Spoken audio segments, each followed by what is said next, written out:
प्रणाम, मेरे सब बहनों के लिए प्रणाम। मैं सत्संग का सफ़र से सुधा रानी आप सबको प्रणाम करती हूँ। जय श्री कृष्ण।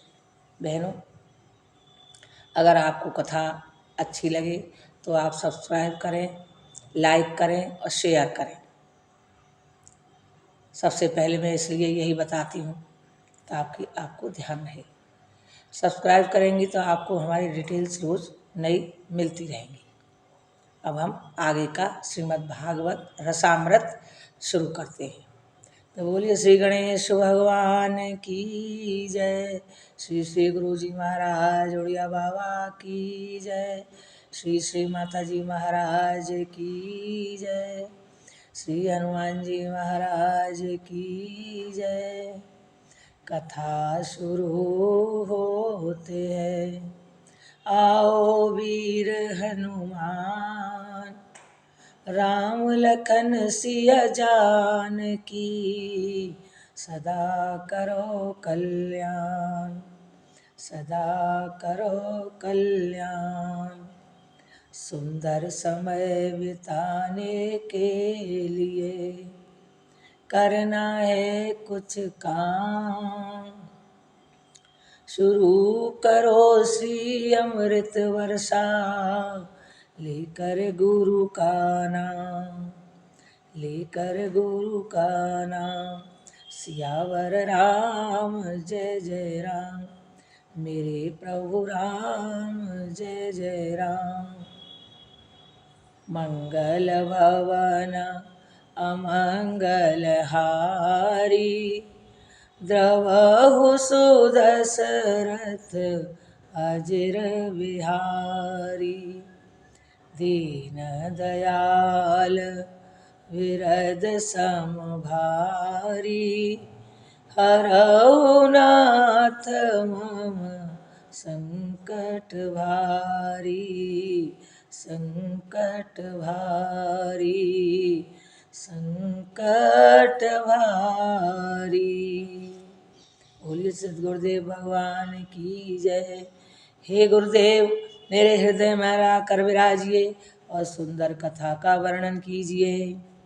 हे श्री श्री माता जी महाराज, हे माता सरस्वती, मेरे कंठ में विराजिए, मेरे जिब्या पर विराज कर सुंदर कथा का वर्णन कीजिए। बोलिए श्री माता जी महाराज की जय।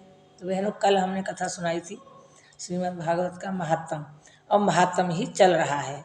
आज दूसरा दिन है। कल मानव के बारे में बताया था कि पशु और मानव और देवता, उनके लिए क्या क्या है। पशु पाप नहीं कर सकते, पुण्य भी नहीं कर सकते, क्योंकि उनमें बुद्धि नहीं है। और पशुओं को कदाचित भगवान माफ भी कर सकते हैं। और देवता लोग स्वर्ग में रहते हैं, वो न पुण्य कर सकते हैं न पाप। वो मनुष्य जन्म लेने के लिए तरसते रहते हैं कि हम पृथ्वी लोक में जाएं और मनुष्य बने, वो भी भारत में। और मनुष्य के लिए कर्मों की स्वतंत्रता दी गई है। तो मनुष्य में बुद्धि होती है तो वह सोच समझकर कार्य करे। इसके लिए उसके लिए सत्संग बनाया गया है, भक्ति बनाई गई है। और मनुष्य जन्म केवल और केवल भगवत प्राप्ति के लिए ही दिया गया है। ये सब हम जानते हैं पर मानते नहीं। क्यों? कलयुग है, कलयुग का प्रभाव है।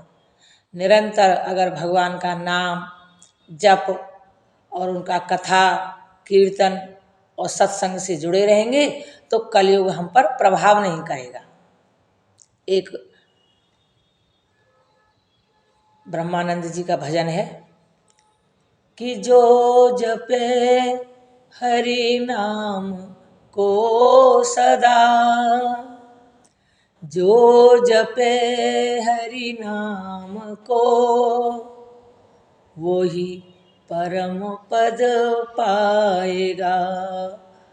जो जपे हरि नाम को सदा, जो जपे हरि नाम को सदा, वही परम पद पा जाएगा, वही परम पद पा जाएगा। बहनों, ये कहना बहुत ही आसान है, मैं कह रही हूँ, गाल बजा रही हूँ, ये करना बहुत कठिन है। क्यों?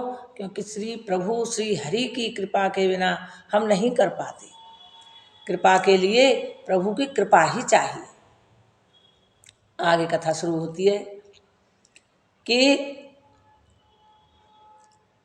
कथा कहती है कि मानव चाहे तो अपने स्वभाव को सुधार सकता है। कैसे? जप करने से, कथा सुनने से हमारा आपका स्वभाव सुधरेगा। देवता कर नहीं सकते और पशुओं को कुछ आता ही नहीं है। मनुष्य को आता है, वह स्वतंत्रता है, वह करता नहीं है, वह अपने मन के पीछे भागता है, क्योंकि मन तो इधर उधर भटकाता है। तो जब हमारा स्वभाव सुधरेगा, सत्संग से स्वभाव सुधरता है, भक्ति करने से जीव में परमात्मा के सद्गुण आ जाते हैं, तब मानव का स्वभाव सुधरता है। जिसका स्वभाव सुधरता है उसे मृत्यु से पहले ही मुक्ति मिल जाती है। मानव चाहे तो पाप छोड़ सकता है और पुण्य कर सकता है, क्योंकि हमने ही तो पाप को पकड़ रखा है या पुण्य को पकड़ रखा है। पुण्य को हम चाहकर पकड़ के रखेंगे और पाप को हम छोड़ सकते हैं, हमारे हाथ में है। पशु पक्षी नया पाप नहीं कर सकते, उनसे कदाचित कभी पाप हो भी गया हो तो प्रभु उनको क्षमा कर देते हैं। देवता लोग पुण्य नहीं कर सकते और मानव चाहने पर पाप छोड़ सकता है। वह निरंतर भक्ति कर सकता है। निरंतर भक्ति करने से भगवान के दर्शन होते हैं और परमात्मा के दर्शन से जीव कृतार्थ होता है। हमको और आपको लगता होगा कि मंदिर में तो रोज प्रभु के दर्शन करता ही हूँ, पर मंदिर में प्रभु के दर्शन तो सामान्य दर्शन हैं। कई व्यक्तियों को मंदिर में प्रभु दिख तो पड़ते हैं, पर मंदिर से बाहर निकलने के बाद प्रभु नहीं दिखाई देते। जब प्रभु नहीं दिखाई देते तब आंखें पाप करने लगती हैं, मन बुरे विचार करने लगता है। मंदिर में भगवान की भक्ति करने वाला मानव मंदिर के बाहर पाप करता है। अनेक बार मंदिर में दर्शन करते करते भी मन बिगड़ता है। मंदिर में बहुत भीड़ हो जाए, जैसे किसी को धक्का लग जाए तो मन अशांत हो जाता है। कईयों को तो ठाकुर जी के सामने ही क्रोध आ जाता है। कहते हैं, अरे देख कर चलो, दिखाई नहीं देता क्या, आराम से चलो। तो इससे सिद्ध होता है कि मंदिर में प्रभु के दर्शन उत्तम दर्शन नहीं है, साधारण दर्शन है। साधारण दर्शन से शांति भी साधारण सी ही मिलती है। जितनी देर दर्शन करे उतनी देर शांति, वहां से हटे शांति गायब। थोड़ा सोचिए, मंदिर में आपको क्या दिखाई देता है, भगवान या मूर्ति? तो हम मानेंगे प्राय मूर्ति दिखाई देती है, लेकिन आंख को भले ही मूर्ति दिखाई दे, वैष्णव लोग तो ऐसी भावना रखते हैं कि यह मूर्ति नहीं, प्रत्यक्ष परमात्मा है। जिसका मन शुद्ध है उसे भावना से मंदिर में भगवान दिखाई देते हैं। प्रत्यक्ष साक्षात परमात्मा है। ये वैकुंठ के नारायण यही तो हैं। जो मंदिर में सिंहासन पर विराजमान है वे साक्षात प्रभु ही तो हैं। हृदय में भाव न हो तो मंदिर में पत्थर की मूर्ति ही दिखाई देती है। वैष्णव मंदिर में मूर्ति के दर्शन नहीं करते, परमात्मा के ही दर्शन करते हैं। जो वैष्णव लोग होते हैं वो उनको मूर्ति नहीं, परमात्मा ही, साक्षात परमात्मा समझते हैं। आप और हम बहुत प्रेम भाव से प्रभु के दर्शन करें। प्रभु के उपकार को अनुभूत करके थोड़ी स्थिति करें, संकल्प करें कि आज से मैंने पाप छोड़ दिए। आज ही हमें संकल्प कर लेना चाहिए कि आज से मैं संकल्प ले रहा हूँ या ले रही हूँ कि मैं जो भी करूँगी या करूँगा वो सब ईश्वर के लिए ही करूँगा। पाप कैसे छोड़ा जाएगा? कैसे पाप होता है? पाप संसार के चिंतन से होता है। हर वक्त सांसारिक बातें करने से पाप होता है। और पाप दूर कैसे हो? तो भगवान के चिंतन और मनन से, भक्ति करने से, सत्संग करने से पाप दूर होते हैं।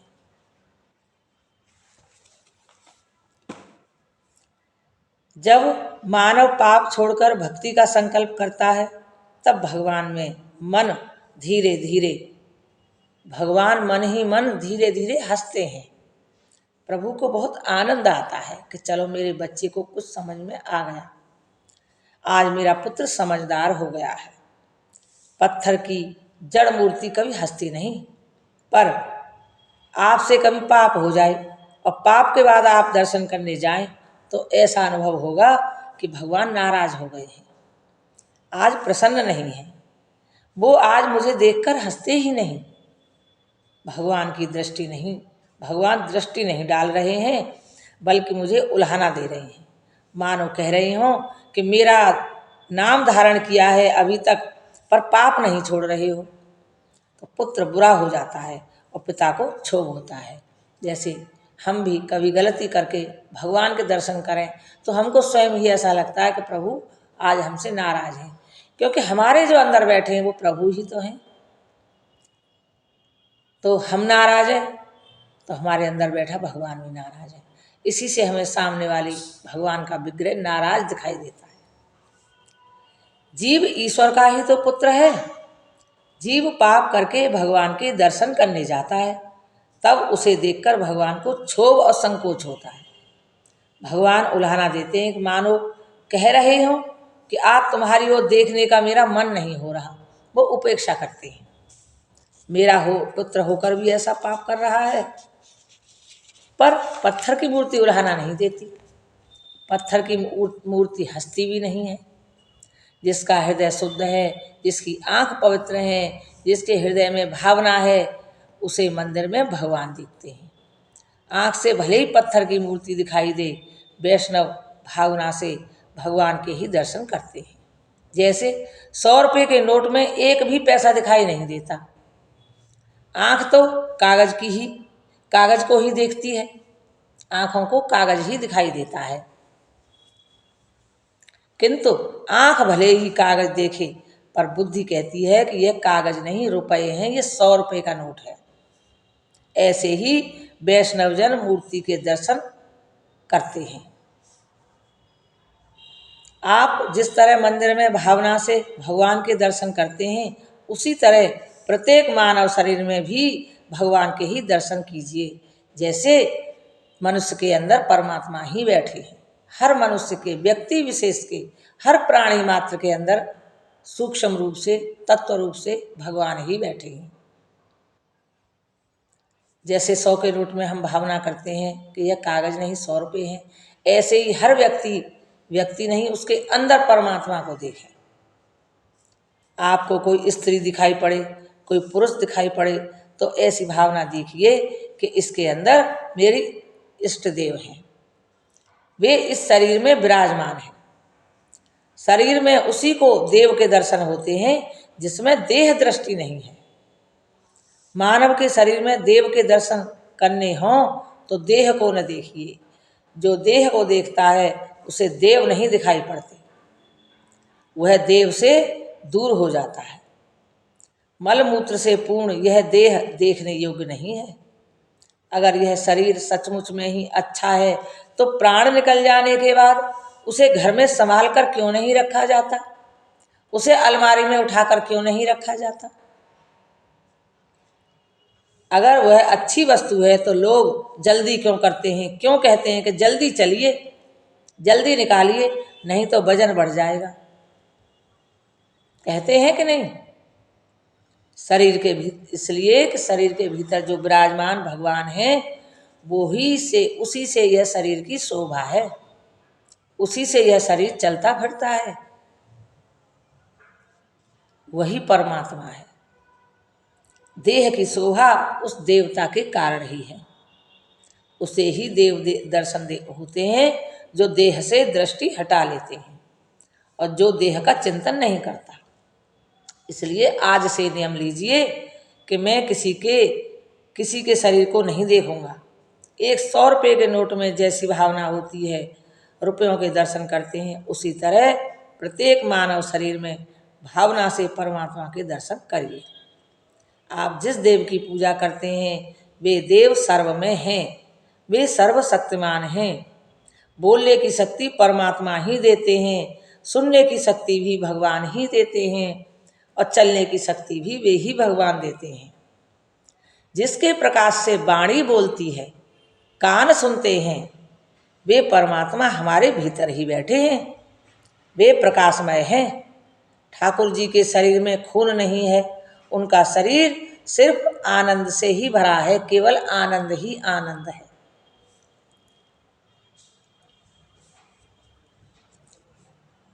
तुलसीदास जी को तो हर जगह सिया राम दिखाई देते थे। उन्होंने लिखा है श्री रामचरितमानस में कि सिया राम मैं सब जग जानी, करऊं प्रणाम जोर जोग पानी। सिया राम मैं सब जग जानी, करऊं प्रणाम जोर जोग पानी। श्री राम जय राम जय जय राम, श्री राम जय राम जय जय राम, श्री राम जय राम जय जय राम। कथा कहती है तुलसीदास जी की जहाँ भी दृष्टि पड़ती थी वह उन्हें वहाँ श्री सीताराम जी के ही दर्शन होते थे। वे किसी के वस्त्र शरीर को नहीं देखते थे, सिर्फ सीता जी और राम जी के ही दर्शन करते थे। अनेक लोगों को कथा में बैठे बैठे घर दिखाई देता है, कईयों को घर छोड़ने पर घर बहुत याद आता है, पर कथा में घर दिखाई नहीं देता। घर पे इतना काम पड़ा होगा, घर पे ये काम है, कभी दूध लाना है, कभी बच्चों को ट्यूशन छोड़ना है, लेकिन कथा में आ भी जाए तो कथा में मन नहीं रहता, घर में रहता है। लेकिन घर में रहे तो कथा में ध्यान मन नहीं रहता, क्योंकि भगवान की कृपा नहीं है। तो जब घर में भगवान दिखाई क्यों नहीं देते? क्योंकि आपका प्रेम जिसके प्रति सच्चा है वही तो आपको दिखाई पड़ेगा, क्योंकि घर में आपका सच्चा प्रेम है। हर मानव शरीर के अंदर आपको भगवान के दर्शन होंगे तो शांति मिलेगी। मन को शुद्ध रखना हो तो शरीर को न देखिए, शरीर में विराजमान परमात्मा को देखने की आदत डालिए। इससे आपका मन भी नहीं बिगड़ेगा और जगत नहीं बिगड़ेगा। जगत नहीं बिगड़ा, मन बिगड़ा है। जगत तो बिगड़ा ही नहीं है, मन ही तो बिगड़ा है। संसार को कोई नहीं सुधार सका है, परंतु जिसने दृष्टि सुधार ली उसकी दृष्टि सृष्टि दिव्य हो गई। जिसकी दृष्टि दिव्य है उसकी सृष्टि भी दिव्य है। और जिसने प्रत्येक में परमात्मा को देखिए। भगवान के दर्शन सर्वकाल करते रहिए। बहुत से लोग तो मंदिर में 2-3 बार दर्शन करके संतोष मान लेते हैं, सोचते हैं कि अब तो मैं 2-3 बार मंदिर जाता हूँ। भगवान कहते हैं बेटा तुम 2-3 बार मेरे दर्शन करते हो, पर मैं तुम्हारे 24 घंटे दर्शन करता, क्योंकि भगवान हमारे अंदर तो बैठे हैं, निरंतर वही तो दर्शन करते हैं। भगवान सारा दिन सभी को देखते रहते हैं, इसलिए भगवान के दर्शन सर्वकाल करिए। कैसे? घर में हम काम तो करते रहते हैं निरंतर, गृह कार्य कभी खत्म नहीं होता। तो हमारी एक मिलने वाली है, उन्होंने कहा बहन जी मैं सुबह सुबह रामायण रामचरितमानस को खोल कर रख देती हूँ और मैं स्नान करके इसका पाठ करती हूँ। फिर बच्चे मेरे स्कूल जाते हैं, मैं उनसे भी कहती हूँ कि चलो 1 दोहे का पाठ करके जाओ। तो वो बच्चे 1-1 दोहे का पाठ करके स्कूल जाते हैं और फिर वो सारा दिन हमारी रामचरितमानस खुली ही रखी रहती है। हम चलते फिरते उनके दर्शन करते हैं और प्रणाम करते रहते हैं, क्योंकि श्री रामचरितमानस श्री राम जी का ही तो स्वरूप है। भगवान का ही तो स्वरूप है। तो इस तरह भी हम निरंतर भगवान के दर्शन कर सकते हैं और हमारे अपने मंदिर में जो ठाकुर जी हैं उनके दर्शन कर सकते हैं। इस तरह सर्वकाल भगवान के दर्शन हो सकते हैं। तो फिर मन नहीं बिगड़ेगा, मन नहीं बिगड़ेगा, शांति मिलेगी, आनंद मिलेगा। तो आज की कथा यहीं विराम करते हैं। कल प्रभु की इच्छा होगी तो फिर कथा होगी। तब तक के लिए मेरी सबसे राधे राधे, राम राम। कल हमने गाना गाया था, आज एक लाइन गाते हैं कि ये मनुष्य देव दुर्लभ है, देवता भी तरसते हैं, तब भी हम इसकी कोई वैल्यू नहीं करते। कम से कम 50-60 के बाद तो वैल्यू करना सीखिए बहनों। अब तो निरंतर भगवान के ध्यान और जप में लगे रहिए। तो यहाँ एक भजन गा रहे हैं, एक ही लाइन गाऊंगी बस, क्योंकि वीडियो बहुत बड़ी हो जाती है। कि तेरी हीरे जैसी काया श्वास, तेरी हीरे जैसी श्वासा, बातों में बीती जाए रे मन राम कृष्ण बोल। तेरी हीरे जैसी श्वासा, बातों में बीती जाए रे मन राम कृष्ण बोल। राम कृष्ण बोल रे मन, राम कृष्ण बोल। राम कृष्ण बोल रे मन, राम कृष्ण बोल। तेरी हीरे जैसी श्वासा, बातों में बीती जाए रे मन राम कृष्ण बोल। बोलिए श्री गुरु जी महाराज की जय, श्री श्री माता जी महाराज की जय, श्री श्री हनुमान जी महाराज की जय। कथा विश्राम लेते हैं, चलो वीर हनुमान, राम लखन सिया जान की, सदा करो कल्याण, सदा करो कल्याण। बोलिए सतगुरुदेव भगवान की जय। और हे मेरे नाथ, ऐसी कृपा कीजिए कि मैं आपको कभी न भूलूं, और यदि भूल भी जाऊं तो आप मुझे कभी न भूलें। प्रभु ऐसी कृपा कीजिए। ओम शांति शांति शांति।